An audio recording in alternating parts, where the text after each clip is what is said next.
Hey there, ever looked at the world and thought, how can I use what I'm learning to actually help the planet? Well, if you're into STEM, science, technology, engineering, or math, your degree is basically a golden ticket to making real change. Let's break it down. If you love science, you've got a bunch of options. Think environmental scientists out in the field, testing water or soil, figuring out what's going on with pollution, and tracking down solutions.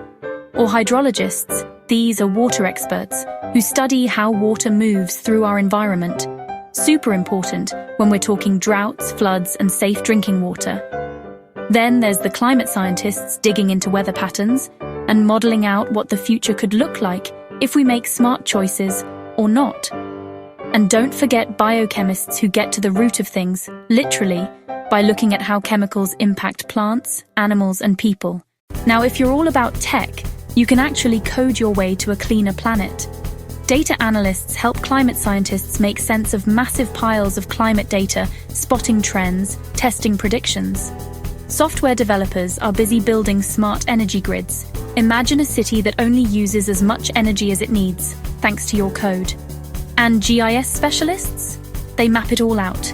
Everything from tracking endangered species to plotting out the best spots for wind farms. Let's talk engineering. Renewable energy engineers are literally building the future solar panels, wind turbines, new battery tech.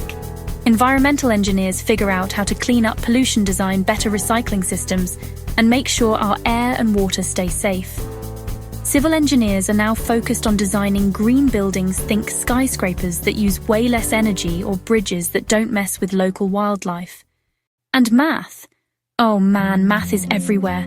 Statisticians help climate researchers crunch the numbers, think of them as the detectives of the data world.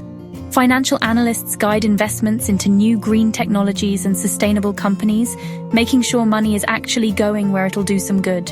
And supply chain analysts? They figure out the smartest, greenest way to get products from point A to point B, cutting down on emissions and waste. Here's the best part. Every one of these jobs is a direct line between what you learn in class and the real world. You're not just solving equations or writing code, you're cleaning up rivers, building the next generation of energy, helping entire cities waste less and live better. So if you ever feel like STEM is just about tests or textbooks, think again. Your skills have the power to shape a cleaner, greener future for everyone. And yeah, the planet needs you. So why not go out there and build the world you want to live in